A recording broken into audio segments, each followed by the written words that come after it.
This video is about the Japanese KonMari method of tidying up or decluttering your home. Ask yourself first why I want to declutter or tidy up my home. Basically, tidying up your home means tidying up your life, your emotions. Um, it has a huge effect on your life. I want to tell you first who is Marie Kondo. Marie Kondo is a Japanese um, entrepreneur, you could say, and um, she's a consultant. She is considered the queen of decluttering. She was on Netflix, TV shows. Um, she did her own business after discovering her talent in helping people to declutter their homes. And she's considered the queen of decluttering. Um, Also, she had 4 books, I think even more. She did one for kids, amazing one, like story to that helps kids start since young age tidying up their things. So her method is called the KonMari. I think she her company also she started by doing her like personal visits herself at the beginning, but then later on she trained so many people that would be a consultant under her name. So I'm gonna summarize to you the basics of her method. She recommends tidying up your home in one process, like not um, make it partitions, even if it will take few months. But uh, she she is with this method saying you have to do it at once. Second thing, uh, by item, not by place. It means by category, not by location. Let's say category today, I'm gonna be doing the clothes. I will, grab all the clothes from every room and put them out and start sorting them, donate, sell, whatever, to get rid of the things that doesn't. Oh, I forgot the main thing. The main thing in her method is to keep things that sparks joy. Ask yourself, does this thing sparks joy in my life? And then depending on that question, either get rid of few things or keep them. So that's the main thing in her method. And she recommends imagine your life style.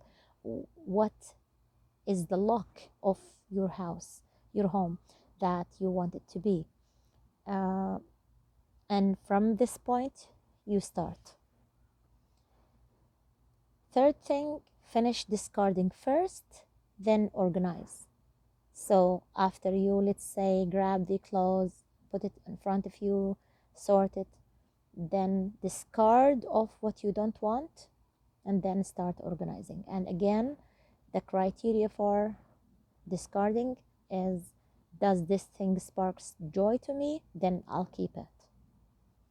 The only negative criticism of her method is uh, when something is sentimental, sometimes it's very hard to give away. So there are people who are hoarding because of sentimental value for them.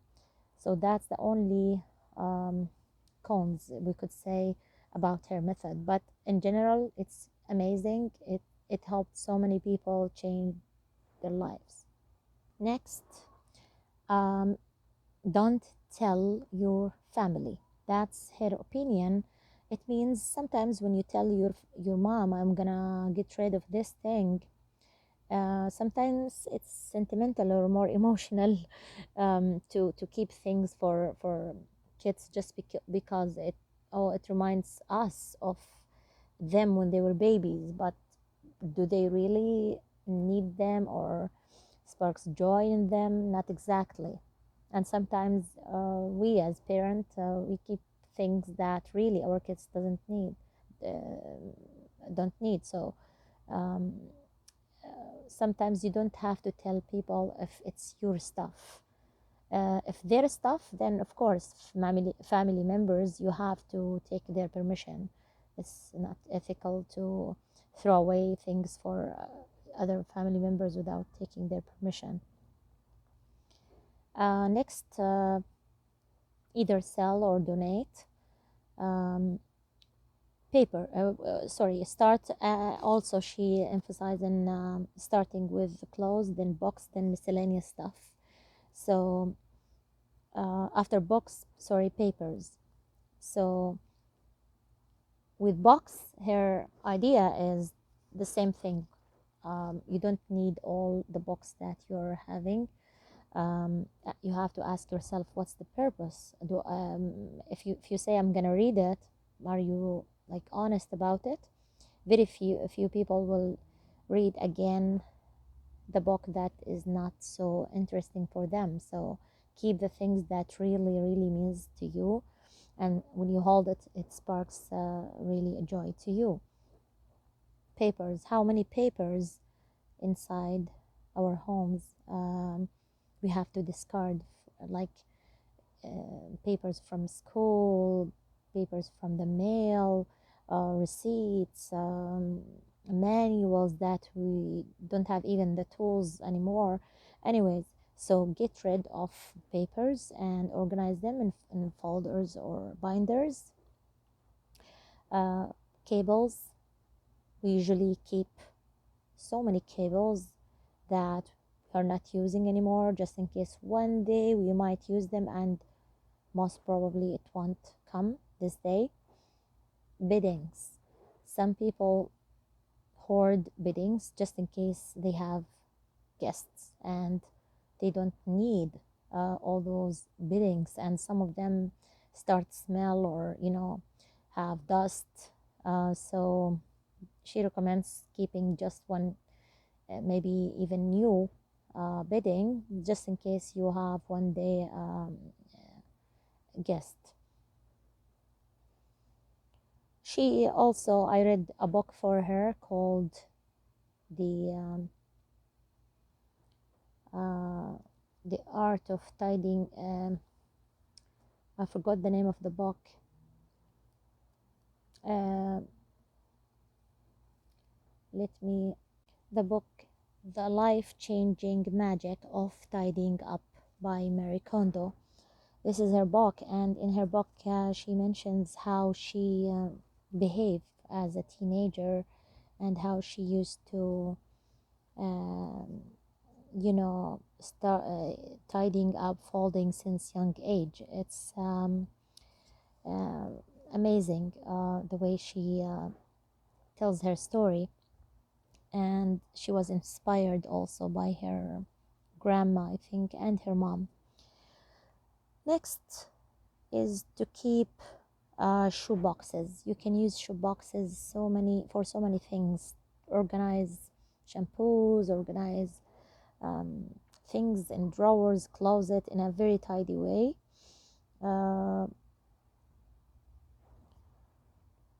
The bath. Um, in the bathroom, you could also remove all the shampoos and stuff from the main bathtub and keep it in closets, because they sometimes have soap uh, residues. They may have just smell, so better if you keep all these in the closet. uh, Also sponges, try to dry up the sponge in the kitchen or uh, in the bathroom. Hang them until they are really dry and doesn't smell. Next, don't give to family members what you are discarding as gift. You are hoarding. So let's say some people might send their school stuff to their when they are getting married at their parents' house, and this is not right. You should try to either keep them in a tidy place in your home or just get rid of them. Tidying up also, like meditation, you have to focus. So she recommends no music, maybe put a nature sound. Lounge clothes, we usually hoard too much lounging clothes and some looks really ugly. So she recommends keep the things that makes you feel really good, and in good vibes. You can see her videos on YouTube how she folds the clothes. I recommend see her videos. And what else? Before and after, how she changed so many homes. Seasonal clothes, she recommends not also keeping things in an ugly way where usually people in Japan or Middle East, they keep the winter clothes above the closet in bags, and it looks really not good, and most of the time you forget to wear them and they got, you know, smaller. So she recommends, I used to grow up in Jordan like that. Sometimes it's okay to keep t-shirts, you need them, you don't have to keep them away. So she prefers all in one closet if you can, just maybe winter clothes or swimming suits you can keep away, and also maybe a tidy box. Digital declutter also your computer, your laptop. Sit one day and say, I'm gonna organize my laptop or computer. It helps you organize your brain. uh, One nice thing also she mentioned, talk and deal with respect to your possessions. For example, an old cell phone, and she tells a story in her book about when she said to her phone, thank you, old phone, and you did a great job to me. And then she put it aside, and suddenly the phone stopped working. And she said, it's weird story, but it's real. And I believed her.